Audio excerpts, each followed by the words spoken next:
はい、こんにちは。今日は今あんまり時間がないんだけど、ちょっと話したいことがあるので、ポッドキャストを撮ってます。10分ぐらい話そうかなと思ってます。今日ね、オタクについて話したいと思ってるんだけど、今のオタク、令和のオタクとね、古のオタク、古っていうのは古いっていう意味なんだけど、それについて話したいなと思ってます。なぜこれについて話したいと思っているかというと、さっきね、私お友達とお寿司食べてたんですね。そのお寿司で私たちの好きなアニメがコラボしているので、行ってきました。すごく楽しかったんだけど、二人ともね、ちょっと忙しいので、2時間ぐらいかな、食べて、さっき解散して、私ね、その後になんかちょっと頭痛くなっちゃって、3時間ぐらい寝てたんだけど、ちょっと早起きをしたのでね。で、すごく楽しかったなって思いながら、お寿司食べながらね、アニメの話とかしたりして、で、私のお友達は、もうね、幼稚園の頃から友達なので、何年の仲なんだろうね。もうね、すごい長いんだけど、別に学生時代とかはアニメオタクとかではなくって、別の音楽がね、すごい好きで、そっち方面ではオタクだったんだけど、で、何年か前かな、とあるアニメを見たら、すごくハマって、そこからね、いろんなアニメを見て、めちゃくちゃ話せるのがすごい楽しいんだけど、でいろいろ話してて、やっぱり今のオタクの文化と昔のオタクの文化の違いね、すごい面白いなと思って。で、私ね、こういう話を結構していきたいなと思ってるんだけど、私にしかできない発信じゃないのかなっていうふうに思ってて、やっぱり、YouTube とかインスタ、ポッドキャストもそうなんだけど、自分にしか発信できなくて、人に役立つものを発信したいなと思ってて、よく SNS ってさ、伸びてるものを真似してとかパクってっていう風に言うんだけど、私は別にそれで伸ばしたいかっていうとそうじゃなくて、自分にしか発信できないことで、それを別に自分が言いたいから言ってるっていうよりかは、やっぱ私の思いとして昔からあるのがね、上級、日本で働いてる方とか働きたい方に向けて発信をしたいなというふうに思ってるんだよね。で、日本で働いてる方って日本語力もそうなんだけど、やっぱり幼い頃日本にいなかったから、そういう時の話ができないんですよ。やっぱ職場でそれ結構思ってて、日本人同士はさ、なんか分かり合えることってあるじゃないですか。例えば、日本で働いてると結構感じるのが、おじさんたちって野球好きなんですよね。だから野球の話で盛り上がったり、あと昔のアニメとか、そういう話ってみんなで盛り上がれる。でも、外国の方はわかんないんだよね。いくら日本語が上手くてもそういうところがわからないっていうのが、私の夫もね、きっとそうだと思うし、そこの部分が別に気にしてない人ばっかりだし、それはしょうがないからいいんだけど、でもやっぱりさ、みんながいる中で自分だけ話がわからないって、私は結構繊細な人だから、自分はいいんだけど、グループの中でそういう人がいたらすごく気にしちゃうのね。それは日本人相手でもそうなんだけど、やっぱそういう人にちょっとでも役立つような、でもなんか勉強しようと思ってこれって学ぶことじゃないじゃん。例えば野球のこととかね、アニメのこととか。だからなんか私のコンテンツを聞いてちょっと頭に入ってもらえたらいいんじゃないかな。かつ自分の得意分野でもあることだったらね、ペラペラ話せるし、私も話すの好きだしね。なんかそういうのをやっていきたいなと思ってて、だから YouTube とかインスタも私はあれは全部自分のオリジナルだと思ってて、他の人を真似したりはしてないし、本当に役立つようにいろいろ考えて作ってるんだよね。だから、アニメの話はね、どんどん話していきたいなとは思って、興味ある人はじっくり聞いてくれればいいと思うし、別に興味ない人は、流し聞きしてもらって、もう BGM にしてもらえばいいかなとは思います。はい。で、令和のオタクと古のオタクっていうことなんだけど、今回ちょっとしっかり話したいなと思って、チャット GPT にもね、令和のオタクと古のオタクの違いはって聞いたんだけど、これも踏まえながら話したいなと思ってて、今日お友達と話してたのが、やっぱり今ってもう SNS が発達しすぎてるから、みんなね、自分の、例えば、推しに対する愛を SNS 上でアピールすることが目的になってる人ってすごいいると思ってて、私もそう思うし、なんかその推しのグッズを同じものを大量に揃えるっていうのが私たちが学生の時はなかったなって思って、何個か揃えるのはわかるんだけど、もう部屋が埋まるぐらい揃えるんだよね、今のオタクさんは。すごい面白いなと思うんだけど、その財力はどこから来てるのっていうふうにも思うんだけど、やっぱり、インスタとか TikTok とかでそういう動画とか写真ってたくさん上がってくるし、あとはね、メルカリ見てても、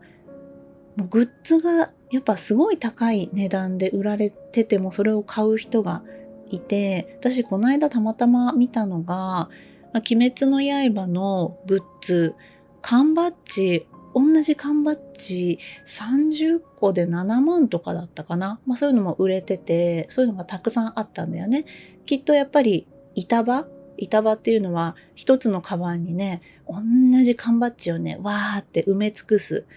あれ見たことあるかな？本当に池袋とか秋葉原行くとあれたくさんあるんだけど、私はね、あれやったことないんだけど、やっぱ同じグッズを何個も欲しいとまでは思わないんだよね。私はそもそもね、グッズももう買わないようにはしてるんだけど、でも今日友達と話してて、やっぱりそういう好きなものを家に飾るっていうのは楽しそうだなって、昔はやってたけど、やっぱりやりたいなとは思うんだけど、私やっぱね、ちょっと気にしちゃうんだよね。一人暮らしじゃないからさ、なんかアニメのグッズがたくさんあるって多分嫌かなって思うし、なんかね、やっぱり好きは好きなんだけど、あんまりそれを言わないかな。言いたい時は言うんだけど、もう本当に深いところまでベラベラ話しちゃうと気持ち悪いって思われるかなっていうふうに私は昔から思っちゃうから、私の本当の好み、もう何々の何が好きとか、そういうとこまでは誰にも言ってないね。それで、本当今のね、オタクさんはもう SNS で、切り抜きとかね、そういう、あとネットフリックスでもう動画も一気に見れる。で、しかも速度もさ、速くしてみたりとかさ、やっぱりでも昔っていうのはもうテレビで見て、それを録画して何回も見てとか、で、あと再放送があったらね、それを見て、あとはレンタルビデオ屋さんかな？私もね、よくそこでレンタルしてたけど、そこで見たいアニメとかレンタルして、で、漫画も私はレンタルしてたな。漫画喫茶もね、すごい好きで、もうね、ほんとここ何年、てか多分もう10年ぐらい行ってないかな。今でもあるけどね。今はでももう、スマホで漫画が見れちゃうから、ああいうとこに行かないよね。今思うとさ、私も結構その中古品とかってあんまり好きじゃないんだけど、でも漫画喫茶は見た後にしっかり洗えばいいやと思って普通に行ってたんだけど、あんまりね、汚いものは好きではないんだけど、それよりも漫画が見たかったから休みの日に一人で行ってね、飲み物飲み放題だし、その時間すごい好きだったなって、懐かしいなって思ってます。あとは、そのコミュニティね、このチャット GPT も書いてあるけど、やっぱ SNS でそのコミュニティを作るとか、なんか同じアニメ、同じキャラが好きな人同士で集まってとかね、そういうすぐにコミュニティが生まれる。でも昔ってネット掲示板で集まったりとか、あとは、イベントだよね。コミケとか、そういうところで交流してっていう風に。今もね、掲示板もあるし、コミケも、本当人もすごいたくさんいててあるんだけど、やっぱそこも変わったよね。その分、今って、トラブルとかも結構見るなと思って。昔もあったのかもしれないんだけどね。やっぱりなんか SNS が発達してそういう事件とか含めてすごい多いなっていう印象なんだけど、実際どうなんだろうね。数っていうのは昔と今で変わってるのかわかんないよね。あとはそうね、コンテンツの楽しみ方は、考察動画とか切り抜きでライト層も入りやすいのが今。グッズとか、あとコラボカフェとか、そういうのも今は盛んだよね。あれも多分すごいね、お金儲かるんでしょうね。人気のアニメとか、もういろんなとこでコラボやっちゃうもんね。私も多分ね、15年前とかだったら、すごい行ってたかも。でも、その頃はお金がないんだよね、今みたいに。今お金がある時に、行ったらやっぱ今日みたいにすごい楽しい。やっぱ好きなものを、満喫する時間っていうのは本当に楽しいなって思う。めちゃくちゃ楽しいなって思う。15年前はそれがしたくてもできなかった。頑張ってね、バイト代で稼いで行って、それでも欲しいグッズは、全部買えない。もう、どれか選んで買うみたいな感じだったかな。昔はそれで、ランダムだとさ、自分の好きなキャラが出るかわかんないから、それでも交換をね、その時は SNS でとか普通に探してよく交換してたけどね、今もそれはね、やってるよね。でもなんか今の方が条件っていうのがすごい細かいなって、やっぱり SNS 見てるとたまに流れてくるんだよね。このグッズとこのグッズ交換してくださいって言って、すごいなんか条件がわーって書いてあって、昔そんなの見なかったなって思いながら、でもやっぱマナーが悪い人とかがいるんだろうね。だからわざわざ条件を書いてっていう形だよね。オタクのイメージ。これちょっとひどいわ。令和のオタク、おしゃれなオタクが増加。推し活が一般化、誰でもオタク。SNS で隠れオタが消滅。古のオタクは地下に近い存在。世間的には暗い趣味扱い。オタ友は希少でレア。めっちゃ古のオタクに対してなんかひどいけど、わかるっちゃわかるかもしれない。暗い趣味扱い。そうだね。今よりはそうでしょうね。だし、もっともっと昔はね、そうかもしれない。希少だったかもしれない。学校でもそんなにね、アニメの話できるような人もいなかったりとかね。おしゃれなオタクっていうのはとってもわかる。今、ほんとかわいい。ね。推しの生誕祭、誕生日祝うときに自分もヘアメイクして可愛く写真撮ってとか、ね、板場並べてとか、ケーキでお祝いしてとか、フィギュアたくさん並べてとか、私もね、きっと今、15歳とかだったら、すごいやってたと思う。私もやっぱり SNS めっちゃやる人だから、で、私はこんだけこれが好きなんだっていうのを、もうだから本当に今落ち着いててよかったって思う。もうお金がいくらあっても足りないし、冷静に考えて、あんなに部屋が埋まるぐらいのグッズたち、いらないじゃないですか。絶対いらないよね。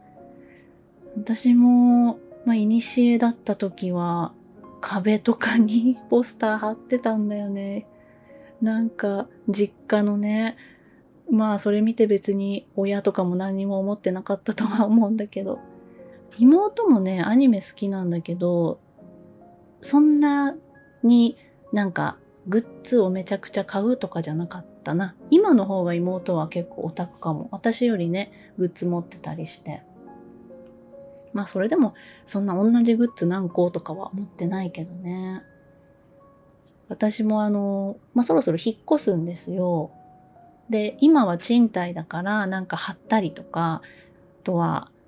なるべくシンプルにしようと思ってね。あんまり置いたりしてないんだけど、引っ越したらやっちゃいそうなんだけど、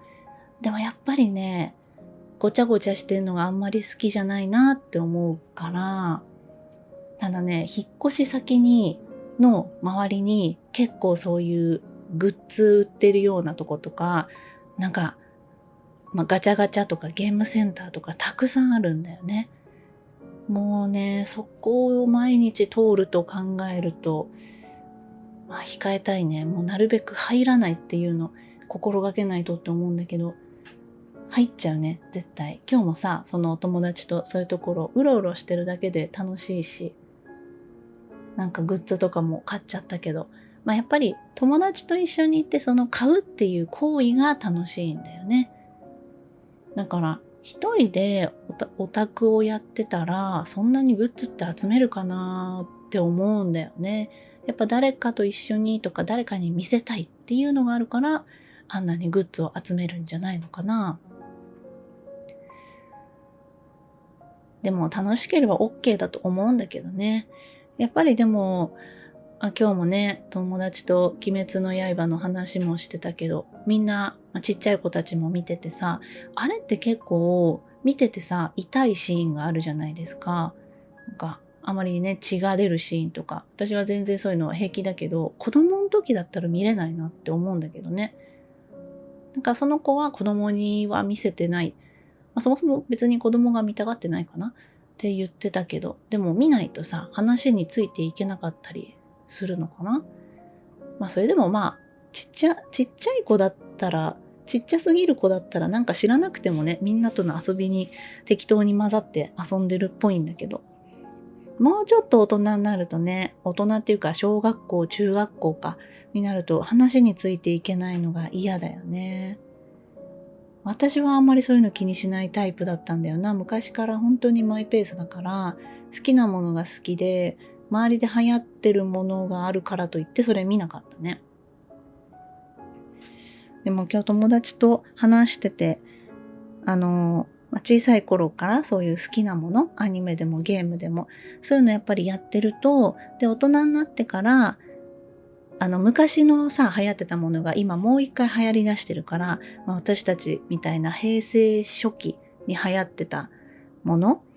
が、で、その人たちが大人になって今お金持ちというか財力があるようになったからめちゃくちゃお金使うんだよね。そこを狙ってそういう昔のグッズが出てるんだけど、その子はやっぱりあまり小さい時にね、そういうのを買ったりとかしてなかったから、見たりしてなかったから、そういう懐かしいみたいな気持ちがあんまり生まれないっていう、悲しいって感じで言ってたんだけど、今ね、やっぱり自由になったとしても、その小さい頃に見たものってまた特別だよね。その時のものをもう一回グッズが出たりすると、すごい、あの時買えなかったけど今は買えるって言って欲しくなっちゃうんだよね。もう10分話そうって言って結局20分近く話してる。今日もこのまま出すけど、ちょっと前置きがなんだかんだ長かった気がするんだけど、JLPT が来週ね終わったら、半年越しなんだけど、アニメについて話す YouTube 動画をね、撮ろうと、インスタでアンケート募集したやつ、ね、やろうと思ってるんだけど、ちょっと迷ってるのがね、もうメインチャンネルは JLPT だけの方がいいのかなって思ってて、でも、そういう自分のトーク系の動画も上げると、そっちを見てくれてる方たちがコメントすごいね、くださるから、で、それも、見たい人が見ればいいだけで、全然、再生数とか少なくても全然いいんだけど、なんかね、こっちのポッドキャストにしようか迷ってるんだけど、私はそういうのもうどっちでもいいやって思っちゃうタイプなんで、その時の気分であげようと思います。やっぱなんかやる時にさ、すっごい調べて、どっちが最適かな、どっちにしたら失敗しないかなっていうふうに考える人って、私の周りにもたくさんいて、で、なかなかできない、動けないっていう人ね、たくさんいるんだけど、私はもうやっちゃうね。もう考えないかもしれない。だって、